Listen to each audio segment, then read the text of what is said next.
Good morning, all, and thank you for joining our class today. Today we are going to be talking about HLTWHS002, which is a follow safe work practice for direct client care.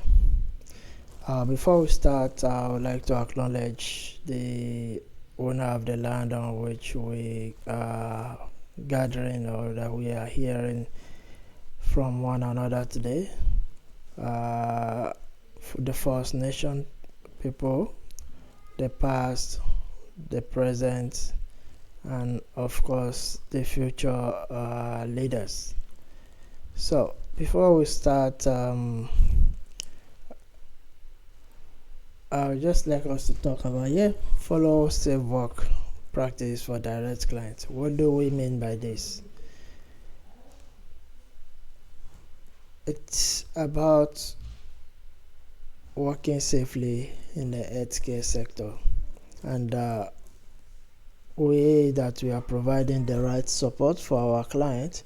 On so many occasions, of course, we are going to be assisting them with a lot of movement, transfer,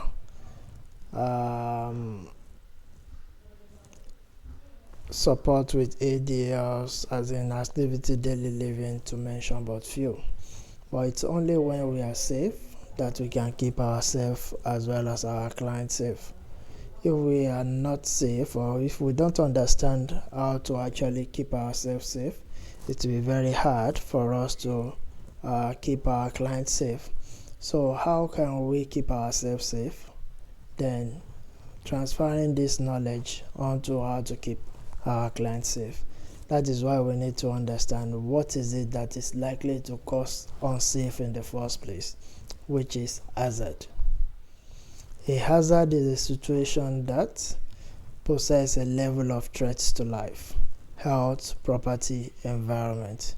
Most hazards are dormant or potential, with only a theoretical risk of harm. However, once a hazard becomes active, it can create an emergency and an hazardous situation that has come to pass is called an incident. So, as healthcare worker, as disability support worker, or even as aged care worker, we need to be vigilant in order to identify what are these hazards and how are we going to protect or even provide the control in order not to activate it, and in order for it not to cause any form of risk or harm leading to incident for our clients. So some of the things that some of the common workplace hazards include inadequate equipment, infection control, cluttered workplace, slippery floor, untidy electric cord, worn out carpet, to mention but few. All these are hazards because normally on their own they might just be there and they don't cause anything. But assuming a client that has dementia is going around and they went ahead and play with electric cord, that can easily electrify them and can even lead to someone actually dying.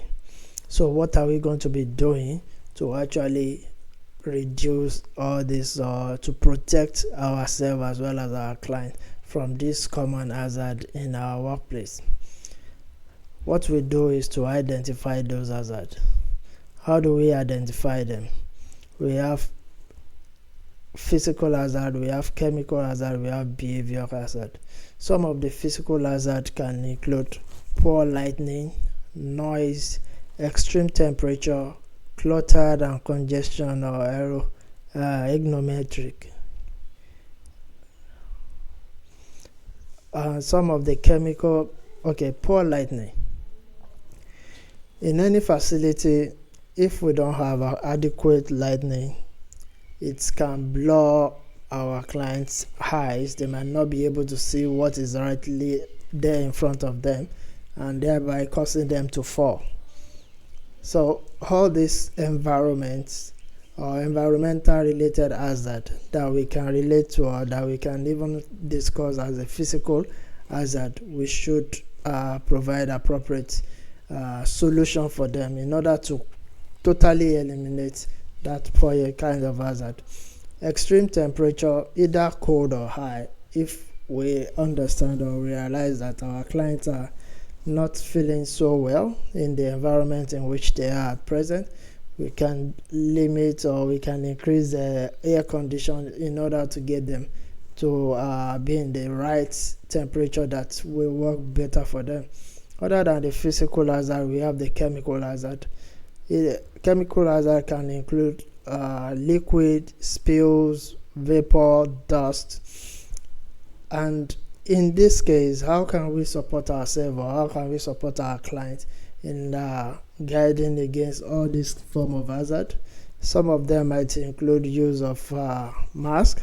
It can include cleaning the liquid or the spill liquid as soon as possible, so that and it can even include fumigating the area in order to reduce or to remove any form of hazardous chemical in the environment. Other than the chemical, we have the behavioral hazard.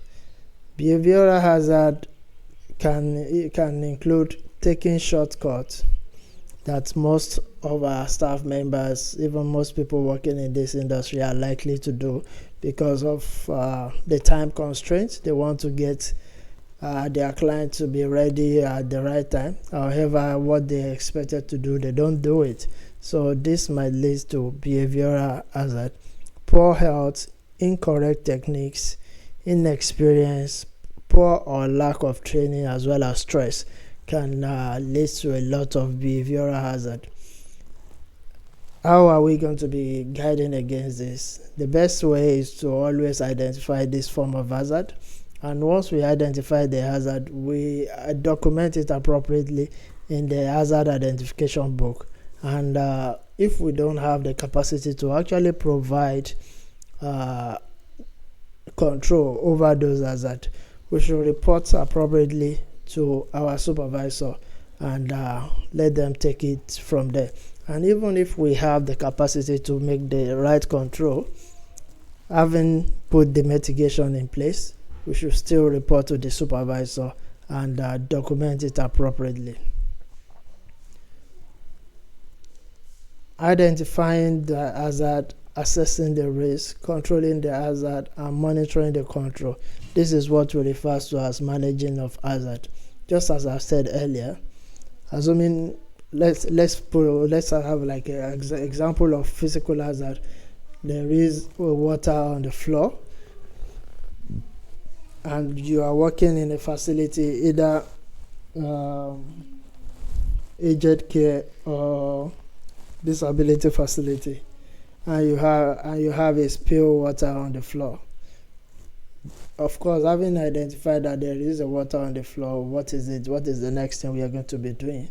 The next thing is for us to quickly put a signage in that area for anybody that is around or someone that is close, to identify that there is an hazard in that place.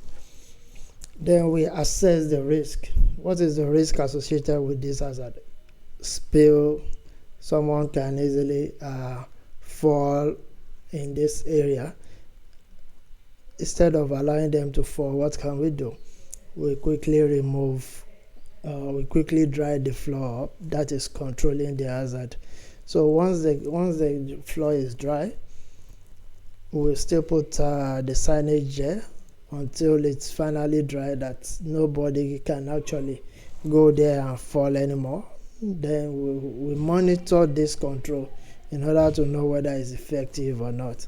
So that is one example of managing the hazard. So other than that, we have what we call risk assessment. Risk assessment may include considering the likelihood of event occurring. and what is the consequence of this event to cause harm, injury, or illness, whatever the case may be. Just going back to what we discussed earlier about water being spilled on the floor.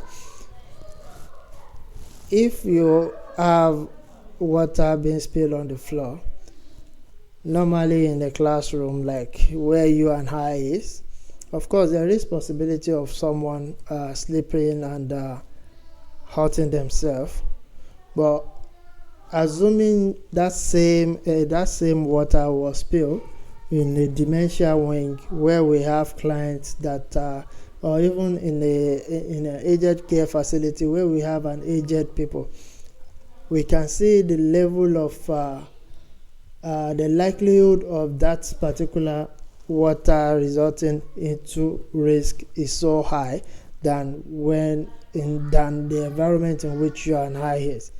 And being high again, if any of these elderly people or dementia people actually sleep on that floor, it might be major and fatal to their life. While if we are the one that happens to fall in that situation, it might just be minor thing or even near miss. So how are we good? This is how we assess the risk in order to know the right or the appropriate solution that needs to be put in place. And this is a risk assessment table. The risk assessment table is telling us more about the likelihood as well as the consequence of issues. So we have very likely, we have likely, we have unlikely, we have very unlikely. And also that is the consequence, and there is fatal injury, major injury, minor injury, negligible. So if we find ourselves from medium to high, it means we need to quickly make appropriate control measure in order to guide against any issue or any likelihood of that thing resulting into catastrophe. Obviously, high risk is serious and need immediate attention, while low risk or unlikely to happen and does not require the urgent attention of very likely events. That is basically how we assess our risk.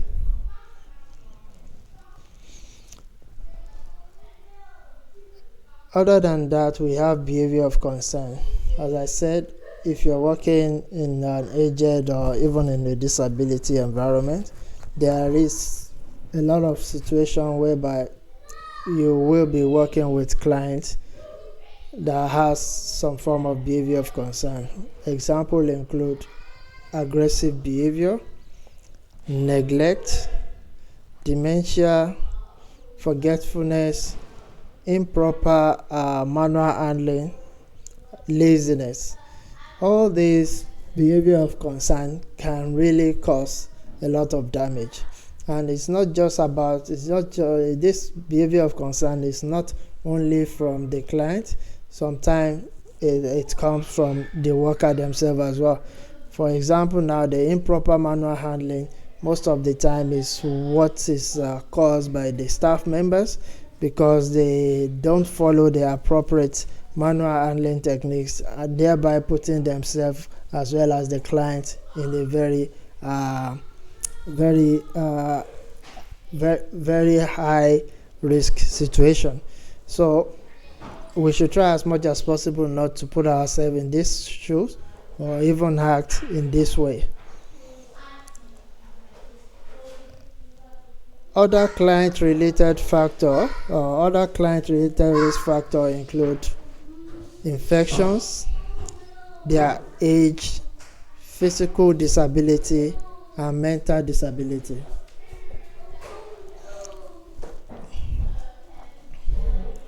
Manual handling tasks include transferring of clients, using of OIS, using of slide sheets, pushing, pulling, and rolling every object. These are manual tasks that we need to always think about, review, act.